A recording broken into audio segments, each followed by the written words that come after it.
Sejam bem-vindos, caros alunos, do nosso curso EAD em Teologia aqui da FAJOPA. Estamos iniciando hoje a terceira unidade do nosso curso de Novo Testamento 4, os Escritos Joaninos. Nas aulas anteriores fizemos uma introdução ao Evangelho de João e começamos um comentário teológico sobre os principais textos do Evangelho. Lemos o capítulo 2, o casamento em Caná, o capítulo 4, o encontro com a samaritana, e também o capítulo 5, a cura do enfermo na piscina de Betesda. Hoje continuamos a leitura do Evangelho a partir do capítulo 9, a cura do cego de nascença, para concluir a primeira parte do Evangelho de João, o livro dos sinais, com a reanimação de Lázaro, no capítulo 11 do Evangelho de João. Então, o capítulo 9, a cura do cego de nascença, acompanhando também aí na sua apostila a partir da página 37. Caminhando, Jesus estava no Templo de Jerusalém. Capítulo 7 e 8, tivemos vários discursos. João emenda Jesus saindo do templo e caminhando, viu um homem cego de nascença. Seus discípulos lhe perguntaram: Rabi, quem pecou, ele ou seus pais, para que nascesse cego? Jesus respondeu: nem ele nem seus pais pecaram, mas é para que nele sejam manifestadas as obras de Deus. Então aqui nós temos esse imaginário popular, quando alguém tinha alguma desgraça, alguma doença muito grave de nascença, é como se fosse um castigo, o pecado da pessoa ou das gerações passadas. E os discípulos, filhos dessa mentalidade, perguntam logo se o homem é cego por culpa própria ou por culpa dos seus ancestrais. Jesus diz: não. Isso acontece para que a obra de Deus, lembrando que o capítulo 5, a discussão de Jesus com os fariseus após a cura do enfermo, falava sobre o operar de Deus, a nova criação. Tudo isso é um sinal. Algo de extraordinário vai acontecer para que se perceba a obra de Deus. Então, este pecado coletivo é inicialmente excluído por Jesus. E o cego é um cego de nascença. Isso também é importante. Nunca teve a possibilidade de ver.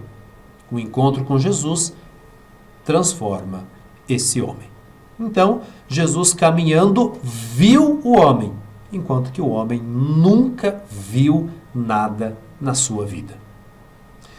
Enquanto é dia, temos de realizar as obras daquele que me enviou. Vem a noite, quando ninguém pode trabalhar. Enquanto estou no mundo, sou a luz do mundo. Já um tema em que nós podemos ler no primeiro capítulo, a luz no prólogo de João. E aqui, Jesus fala: eu sou a luz do mundo. Enquanto eu estou no mundo, o mundo é iluminado. Quando eu não estou mais no mundo, já antecipando a questão da morte de Cristo, as trevas reinam. Esse dualismo luz e trevas, como vimos também na primeira unidade do nosso curso. Tendo dito isso, Jesus cuspiu na terra, fez lama com a saliva, aplicou-a sobre os olhos do cego e lhe disse: vai lavar-te na piscina de Siloé, que quer dizer enviado. O cego foi, lavou-se e voltou vendo claro. O cego não pediu nada para Jesus, diferente do enfermo na piscina. Jesus cospe na terra, faz um pouco de lama. Aqui, já que se fala de criação, obviamente temos essa questão do barro como princípio do ser humano. Então, esse homem tem barro aplicado nos olhos, momento onde Jesus opera algo novo, e fala para o cego ir se lavar na piscina e voltar. Obviamente o cego deveria conhecer o caminho, porque um cego tem esse esforço para ir até a piscina. E também tem muitas escadas, um caminho perigoso. Para que a cura aconteça, é necessária a participação do cego. Assim como nós vimos em bodas de Caná, ou casamento em Caná, que para que a água fosse transformada em vinho, era necessária a participação dos serventes, dos dikaionoi. Tendo feito também uma leitura simbólica que a água pode ter sido transformada em vinho no caminho entre as talhas até o mordomo mor. Então, a participação do cego é fundamental para que a cura, o sinal, aconteça. Então, essa piscina se chama Shiloá, que quer dizer enviado. Jesus envia o cego até a piscina do enviado e ele retorna enxergando. Os vizinhos, então, e os que estavam acostumados a vê-lo antes, olha só como é que João trabalha muito essa questão do ver. Eles viam o cego, mas o cego não via eles. Porque era mendigo, diziam, não é esse que ficava sentado a mendigar? Alguns diziam, é ele. Diziam os outros, não, mas alguém parecido com ele. Eles, porém, diziam, sou eu mesmo. Então, os vizinhos e conhecidos fazem um primeiro questionamento. Será que é o cego de nascença ou não? Teremos nessa narração muitos questionamentos. E a primeira resposta do cego de nascença que foi curado, para os vizinhos e conhecidos, sou eu mesmo. É a mesma pessoa que foi curada. Perguntaram-lhe então, versículo 10. Como se abriram os teus olhos? Respondeu, o homem chamado Jesus fez lama, aplicou-a nos meus olhos e me disse, vai a Siloé e lava-te. Fui, lavei-me e recobrei a vista. Disseram-lhe, onde está ele? E o homem disse, eu não sei. Então, a primeira coisa que o cego que foi curado diz sobre Jesus é que ele era um anthropos, um homem. Ou seja, quem é que te fez isso? Um homem chamado Jesus. O cego também é um homem. Estão no mesmo nível. Eu, cego, homem, fui curado por um homem chamado Jesus. Conduziram o que fora cego aos fariseus. Ora, era sábado. Lembrando que também o enfermo foi curado no dia de sábado, em que Jesus fizera lama e lhe abrira os olhos. Os fariseus perguntaram-lhe novamente como tinha recobrado a vista. Respondeu-lhes, ele aplicou-me lama nos olhos, lavei-me e vejo. Se lembra como é que aconteceu o sinal do enfermo? Levanta-te, toma o leito e caminha. Aplicou lama, lavou, vê. Uma série de ações. E o segundo questionamento não é mais dos vizinhos e conhecidos, mas dos fariseus. Como aconteceu tudo isso? E o cego responde com a mesma forma. Ou seja, Jesus agiu, ele obedeceu e agora está vendo. Diziam então alguns dos fariseus, versículo 16, esse homem não vem de Deus, porque não guarda o sábado. Outros diziam, como pode um homem pecador realizar tais sinais? Aqui é a insistência de João, não chama de milagre, nem de cura, mas de sinal. Ou seja, sinal é uma coisa que eu vejo, mas que eu entendo outra. Basta citar os sinais de trânsito, por exemplo.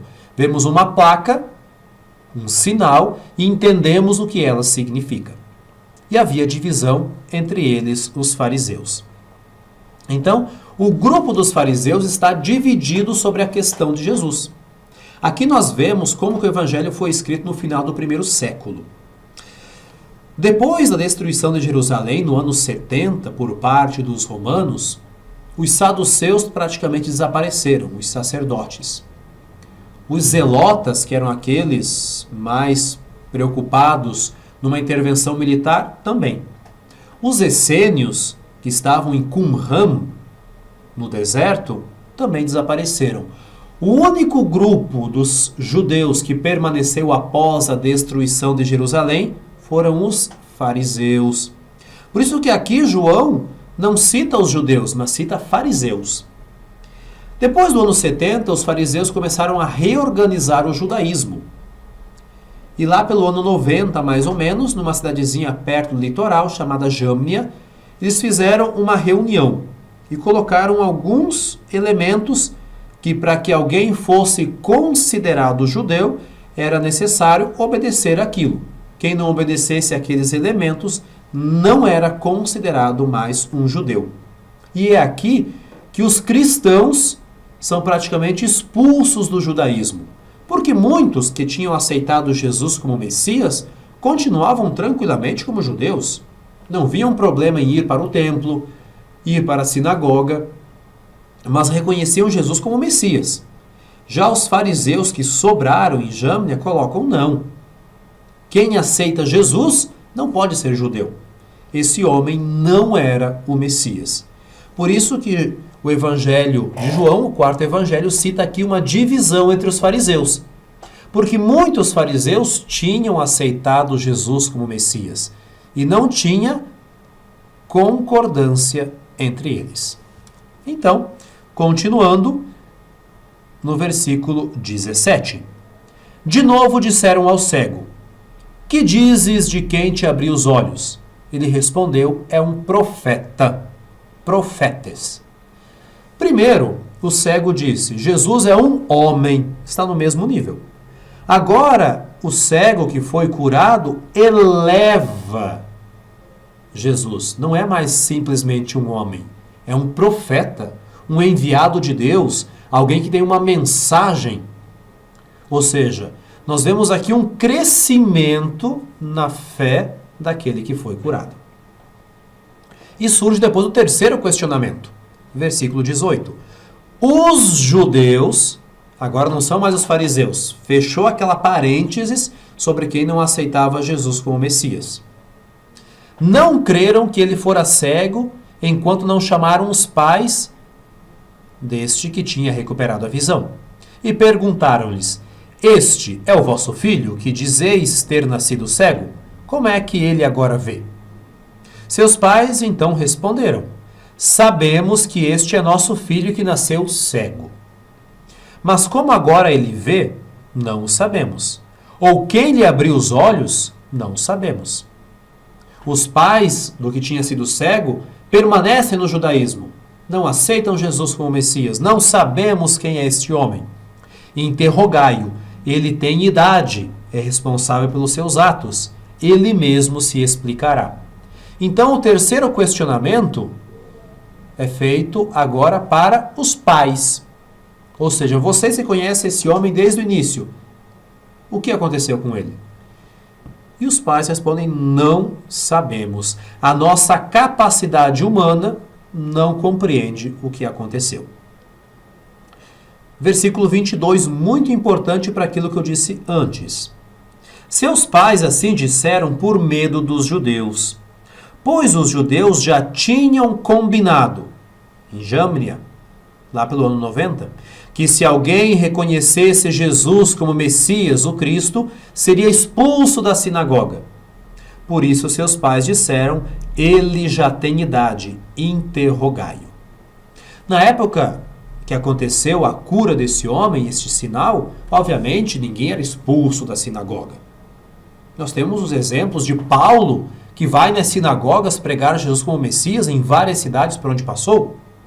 Mas no final do primeiro século, quem nominasse Jesus como Messias era expulso da sinagoga. Então João, no final do primeiro século, lá pelo ano 90, 95, escrevendo o seu texto, já cita no texto algo da sua época, mas coloca aquilo como se fosse algo já presente na época de Cristo, no ano 30, 60 ou 70 anos atrás. Então, os pais não concordam com a opção desse homem, que se transforma num cristão, mas não afirmam que ele está louco, nem é um charlatão. E vem agora o quarto questionamento. Chamaram então pela segunda vez o homem que fora cego e lhe disseram: dá glória a Deus. Nós sabemos que esse homem é pecador. Jesus. Respondeu ele: se é pecador, eu não sei. Você trabalha muito com saber ou não saber, porque saber na Bíblia significa ter uma relação. Eu sei quem é Deus quando me relaciono com Deus. Quando dizemos não sei quem é Jesus, na frase dos fariseus ou judeus, é porque eles não se relacionam com Jesus. Disseram-lhe então: quem te fez ele? Como te abriu os olhos? Respondeu-lhes o que tinha sido cego: já vos disse e não ouvistes. Por que quereis ouvir novamente? Por acaso quereis também tornar-vos seus discípulos? A questão dos judeus que não aceitavam Jesus no final do primeiro século. Vocês querem se tornar discípulos de Jesus? Então, o quarto questionamento é novamente direcionado ao homem. E ele é acusado de pecado, assim como tinha sido Jesus acusado anteriormente. Injuriaram-no e disseram, versículo 28, tu sim és seu discípulo, nós somos discípulos de Moisés. Sabemos que Deus falou a Moisés, mas esse Jesus não sabemos de onde ele é. Eles reconhecem a sua incapacidade de reconhecer Jesus. E usam um advérbio muito importante para João. Pothen, de onde? Nós não sabemos de onde Jesus vem. Mas os discípulos que sabem, que se relacionam com Jesus, sabem que ele é o Filho de Deus. Lembrando também que no casamento em Caná da Galileia, por exemplo, o mordomo mor disse ao noivo: nós não sabemos de onde vem esse vinho, mas os serventes que estavam relacionados com Jesus sabem de onde vem, porque eles tinham tirado a água. Quem está próximo de Jesus sabe, quem está afastado não sabe, não conhece, não percebe o sinal. Finalmente, respondeu-lhes o homem, versículo 30. Isso é espantoso. Vós não sabeis de onde ele é. No entanto, abri-me os olhos. Sabemos, o cego agora diz como membro da comunidade, nós sabemos que Deus não ouve os pecadores. Mas se alguém é religioso e faz a sua vontade, a este ele escuta. Jamais se ouviu dizer que alguém tenha aberto os olhos de um cego de nascença. Se esse homem não viesse de Deus, não poderia fazer. Então, inicialmente, o cego disse que Jesus era um homem que tinha curado. Depois disse que Jesus era um profeta. Agora eleva ainda e faz uma catequese para os judeus. Jesus vem de Deus. Paratheu. Então é um caminho que está sendo feito, um caminho de fé. Esse homem vai se aproximando de Jesus após a sua cura e vai, aos poucos, percebendo quem Jesus realmente é. Ele conhece Jesus, enquanto quem não se aproxima acha que Jesus é um pecador. Ele diz, não, ele é um homem, depois é um profeta e agora vem de Deus. Responderam-lhe, tu nasceste todo em pecados e nos ensinas? E o expulsaram da sinagoga, o que era um medo dos pais anteriormente. Jesus ouviu dizer que o haviam expulsado. Encontrando-o, disse-lhes, crês no Filho do Homem? Respondeu ele, quem é, Senhor, para que eu nele creia? Ele ouviu Jesus, mas nunca viu Jesus, porque ele tinha recebido a lama e ido até a piscina se lavar. Quando voltou, Jesus não estava ali. Nós hoje não vemos Jesus pessoalmente, mas acreditamos que ele está em nosso meio.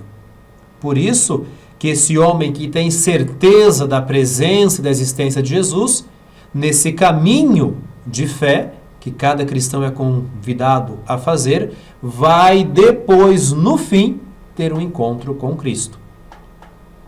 Respondeu ele, quem é, Senhor, para que eu nele creia? Jesus lhe disse, tu o estás vendo, é ele quem fala contigo. Exclamou ele, creio, Senhor, e prostrou-se diante dele. E aqui o caminho de fé dele termina. Jesus não é um homem somente, não é um profeta somente, não vem de Deus somente. Jesus é o Senhor. O cego que foi curado, no versículo 38 diz, eu creio, Kyrios, ou seja, Senhor, ou seja, Deus. Por isso que podemos dizer que o cego de nascença faz um caminho de fé. É um texto batismal também, porque nós acreditamos que ele vai até a piscina e quando volta não é mais o mesmo.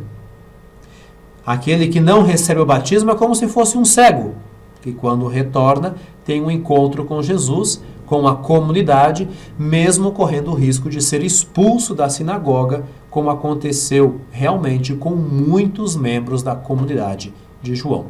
Esse texto ele é sempre lido no quarto domingo da Quaresma, ou seja, uma preparação para a Páscoa, quando muitos catecúmenos eram batizados. Por isso que é, sim, um texto batismal. Terminamos, assim, a leitura do capítulo 9. Depois, no capítulo 10, teremos toda a discussão em torno do bom pastor, os discursos de Jesus e também a festa da dedicação do templo. Outra vez, Jesus está em Jerusalém, no templo. Assim, vamos ler agora, para concluir a nossa aula, o capítulo 11, a reanimação de Lázaro, o último dos sinais. Na página 44, eu faço uma espécie de um resumo de todos os sinais. Capítulo 2, o primeiro sinal que nós lemos, em Caná da Galileia, a água transformada em vinho, a nova aliança. Capítulo 4, o segundo sinal. Depois que Jesus passa pela Samaria, ele cura o filho de um funcionário real, uma nova filiação divina. O terceiro sinal, capítulo 5, que nós lemos, a cura de um enfermo na piscina de Siloé, não mais em Caná, mas em Jerusalém. Uma nova possibilidade de caminhar. O quarto sinal é feito no deserto, que eu convidei vocês para fazer a leitura, a multiplicação dos pães, o novo pão que alimenta, que é o próprio Cristo. Quinto sinal é feito no mar, dominar as forças do mal, caminhar sobre a água, uma nova vitória sobre o mal. O sexto sinal é feito novamente em Jerusalém, que nós acabamos de ler. A cura do cego de nascença quando Jesus saía do templo. O novo caminho do discípulo batizado. Uma nova forma de ver as coisas. Enfim, vamos ler agora no capítulo 11, o sétimo e último sinal, em Betânia, próximo de Jerusalém. A reanimação de Lázaro, ou seja, a nova vida. Mas não vamos chamar de ressurreição, de reanimação. Então, começando a nossa leitura, Jesus está sempre nesse conflito com as autoridades judaicas, está em Betânia, e começa assim o capítulo 11. Havia um doente, Lázaro de Betânia, povoado de Maria e de sua irmã Marta. Maria era aquela que ungira o Senhor com bálsamo e lhe enxugara os pés com os seus cabelos. Algo que vai ser narrado para frente. Então, por isso que muitas mãos escreveram o Evangelho de João. Sabiam que aquele texto estava no Evangelho, mas citam alguma coisa como se já tivesse acontecido. Mas esse texto vem para frente. Seu irmão Lázaro se achava doente. As duas irmãs mandaram então dizer a Jesus: Senhor, aquele que amas está doente. Então, Jesus tem uma grande amizade com aquela família. Eu coloquei aqui na apostila, na página 45, as 4 formas de se expressar através do termo amar. Filia, storge, eros e agape. O Novo Testamento usa filia e agape. Filia é mais um amor de amizade, afetivo. Agape é mais um amor desinteressado, gratuito, divino, de caridade. Storge e eros não estão no Novo Testamento, mas eram muito usados pelos gregos. Storge é um amor familiar, de membros da família, que tem muita proximidade, enquanto que eros é o amor físico, sexual, sensual. Então, nós temos aqui a amizade entre Jesus e aquela família. Um amor no filéu, da palavra filia, de onde vem, por exemplo, filosofia. O amor, a amizade pela sabedoria. Então, este amigo caro de Jesus está doente. A essa notícia, Jesus disse: essa doença não é mortal, mas para a glória de Deus. O sinal do cego de nascença é para a obra de Deus. Agora Jesus prepara o sinal de Lázaro para a glória de Deus. Lembrando que o primeiro sinal, que era um protótipo, Jesus manifestou a sua glória e os discípulos creram nele. Então, todos os sinais é para manifestar a glória e aumentar a fé, para que seja glorificado o Filho de Deus através dessa doença. Então, versículo 10. Depois disso, acrescentou: nosso amigo Lázaro dorme, mas vou despertá-lo. Os discípulos responderam: Senhor, se ele está dormindo, vai se salvar. Jesus, porém, falara da sua morte, e eles julgaram que falasse do repouso do sono. Esse dualismo. Jesus fala do dormir como morte, e os discípulos entendem o dormir como sono. Jesus fala sempre uma coisa, os seus interlocutores, se não estão preparados, se não estão no caminho, se não estão acostumados, acabam entendendo outra coisa. E agora Jesus fala claramente: Lázaro morreu. Por vossa causa, alegro-me de não ter estado lá, para que creiais. Sempre o sinal para crer. Mas vamos para junto dele. Então Lázaro morreu. Lázaros apethanen. Do verbo apothnesco, morrer. Terminar a sua vida. Tomé, chamado Dídimo, disse então aos outros discípulos: vamos também nós para morrermos com ele. Já que Jesus estava voltando para Betânia, ele estava no deserto, aonde os judeus já estavam perseguindo e querendo matar Jesus. Se voltamos para o território inimigo, é sinal de que não seremos bem recebidos. Tomé depois retorna na ressurreição. Lembrando que Dídimo, o seu segundo nome, significa gêmeo. Não é simplesmente um apelido. Ao chegar, Jesus encontrou Lázaro já sepultado havia 4 dias. O caminho é longo. Betânia ficava perto de Jerusalém, a uns 15 estádios, mais ou menos uns 200 metros. Muitos judeus tinham vindo até Marta e Maria para consolar a perda do irmão. Quando Marta soube que Jesus chegara, saiu ao encontro. Maria, porém, continuava sentada. Então, as duas irmãs têm atitudes diferentes. Se anuncia que Jesus chega, está fora do povoado, uma sai e a outra fica sentada no luto. Aqui nós temos aquela passagem do Evangelho de Lucas entre Marta e Maria, onde uma se preocupa com os afazeres e a outra está sentada aos pés de Jesus. Pode ser uma relação, uma fonte parecida para os dois textos. Mas é interessante que Jesus está fora da cidade, do vilarejo de Betânia, e a irmã Marta vem ao encontro de Jesus. E aquilo que Marta vai falar, depois, quando Jesus chama Maria, ela vai repetir as mesmas coisas. Uma ligação entre as duas irmãs com Jesus. Então disse Marta a Jesus: Senhor, se estivesses aqui, meu irmão não teria morrido. Mas ainda agora sei que tudo o que pedires a Deus, Ele te concederá. Ela sabe, eu sei. Os judeus nunca sabem. Disse-lhe Jesus: teu irmão ressuscitará. Disse Marta: sei que ele ressuscitará na ressurreição no último dia. Já uma fé amadurecida, uma fé na parousia, como já vimos também nos textos paulinos, ou nos textos escatológicos dos evangelhos sinóticos, ela mostra que a presença de Jesus alimenta a sua fé. E diz: se tivesses aqui, meu irmão não teria morrido. Quando Jesus não está presente, significa a morte. E essa confiança na ressurreição final. Disse-lhe Jesus: eu sou a ressurreição. O eu sou típico de Deus. Quem crê em mim, ainda que morra, viverá. O dualismo, duas palavras antitéticas próximas. E quem vive e crê em mim, jamais morrerás. Marta, crês nisto? Então, com o substantivo anástasis, a ressurreição, acontece esse diálogo. E ela manifesta a sua fé em Cristo como ressurreição, a sua união com Cristo. E a resposta de Marta é a seguinte: sim, Senhor, eu creio que tu és o Cristo, o Filho de Deus que vem ao mundo. Uma fé já madura, uma cristologia amadurecida através da divindade de Jesus. Então aqui nós temos 3 títulos. Jesus é o Senhor, o Curios. Jesus é o Christos, o Messias, o ungido. E Jesus é Huios tou Theou, o Filho de Deus. Aqui realmente é um versículo riquíssimo, uma cristologia muito alta.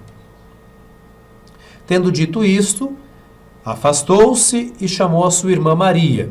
O Senhor te chama. Esta, ouvindo, ergueu-se, ficou de pé como paralítico e caminhou ao encontro de Jesus. Jesus estava fora do povoado, estava no lugar onde Marta o tinha encontrado. Quando os judeus viram isso, foram atrás dela, achando que ela iria ao túmulo numa situação de luto para chorar. Chegando ao lugar onde Jesus estava, Maria disse as mesmas coisas. Se Jesus estivesse ali, manifestando a fé nele, o seu irmão não teria morrido. Quando Jesus a viu chorar, também os judeus que a acompanhavam sentiu uma dor interior no espírito e ficou perturbado. O sofrimento do Filho de Deus com o sofrimento humano. E perguntou: onde o colocaste? Responderam: Senhor, vem e vê. E Jesus chorou. O versículo 35 do capítulo 11 é o mais curto que nós temos no Novo Testamento. Jesus chorou. Muitas pessoas choram na Bíblia, mas sempre quando choram se usa uma palavra. Aqui para Jesus se usa outra. Por exemplo, o verbo klaio se usa 40 vezes no Novo Testamento, chorar. Quem perde quando alguém morre, muitos choram. Jesus tem uma palavra que se usa uma única vez. O choro de Jesus é diferente do choro das outras pessoas. Se usa o verbo dacruo, ou seja, produzir lágrimas, praticamente. Jesus sente uma dor no interior, no espírito, fica perturbado, aquilo mexe, transforma Jesus, por isso que ele se emociona. O choro de Jesus não é simplesmente para dizer Jesus fraquejou. O choro é para mostrar como que Jesus participa do sofrimento humano. O choro do Filho de Deus mostra sim a sua humanidade, mas também como ele se aproxima do ser humano. Eles vão até o túmulo e chegando lá, era uma gruta com uma pedra sobreposta, muito parecida com aquilo que vamos encontrar na sepultura de Jesus. Depois vamos falar como se sepultavam os judeus, falando da sepultura de Jesus, que pode se aplicar também aqui na sepultura de Lázaro. Chegando lá, versículo 39, disse Jesus: retirai a pedra. Marta intervém. Senhor, já cheira mal, já é o 4º dia. Tinha um pouco aquela ideia que até o 3º dia poderia acontecer alguma coisa. A partir do 3º dia, quem era morto estava, digamos, definitivamente morto. Então, dizendo que Lázaro já está sepultado há 4 dias, se diz, não tem esperança de mais nada. Mortinho da Silva, como alguém poderia dizer. Disse-lhe Jesus: eu não te disse, se creres verás a glória de Deus? Aqui se prepara o sinal. Então, retiraram a pedra, Jesus ergueu os olhos para o alto e disse: Pai, te dou graças porque me ouviste. Eu sabia que sempre me ouves. Mas digo isso por causa da multidão que me rodeia, para que creiam que me enviaste. Então o sinal não é só para Lázaro, para Marta, para Maria, pessoas que Jesus amava, tinha uma grande amizade, se emocionou com eles, mas aquilo que está para acontecer é por causa da multidão, para manifestar a glória de Deus. Então por isso que é um sinal. Eles vão ver aquilo para compreender outra coisa, para perceber outro significado. A fé das pessoas que deve ser aumentada. Tendo dito isso, gritou em voz alta: Lázaro, vem para fora. Saiu o que estivera morto, tendo os pés e as mãos enfaixados e o seu rosto recoberto com um sudário. Jesus lhes disse: soltai-o e deixai-o ir para casa. É até uma cena cômica. Ele está com todos aqueles tecidos ao redor do corpo, ou seja, a morte não deixa o homem caminhar, não deixa o homem enxergar. Tem algo na frente da visão. Jesus liberta o homem da morte. Aqui nós também podemos fazer uma leitura batismal desse texto. Tirar da escuridão, trazer para a luz. Tirar da gruta, trazer para fora e mandar para casa. Tirar daquilo que prende e libertar. Essa é a reanimação de Lázaro. Se usa no texto a palavra ressurreição, anástasis, mas a ressurreição de Cristo e de Lázaro são completamente diferentes. Lázaro volta para a sua vida de antes, vai para casa como se nada tivesse acontecido, porque Lázaro vai depois morrer de novo. A ressurreição de Cristo é algo novo, um corpo glorificado, um corpo novo. Aquele que ressuscita não morre mais. Por isso que eu prefiro utilizar para Lázaro o termo reanimação. A vida novamente como antes. Para Cristo, a ressurreição, a novidade, uma vida nova sem comparação com aquela anterior. Ele vai então para casa, retoma a sua vida e a reação daqueles que estavam ali, dos judeus, é de matar Jesus. Aquele que traz a vida, agora está arriscando a morte. Depois disso, Jesus vai para Jerusalém, será preso, crucificado, morto, mas vai ressuscitar. Temos assim, então, a conclusão do livro dos sinais, com o sétimo e último sinal, a reanimação de Lázaro, as reações diferentes da parte das pessoas, concluindo assim a primeira parte do Evangelho de João, nesse nosso comentário teológico. Peço então, caros alunos, que vocês respondam as perguntas presentes no fórum, façam também a leitura daquele artigo como texto complementar. Quaisquer dúvidas estaremos à disposição para respondê-las. Desejo a todos um bom estudo, uma boa avaliação online também, e que realmente possamos, na semana próxima, concluir a leitura do Evangelho de João, o nosso comentário teológico, focando sobretudo na morte e ressurreição. Bom estudo e até a próxima aula, se Deus quiser.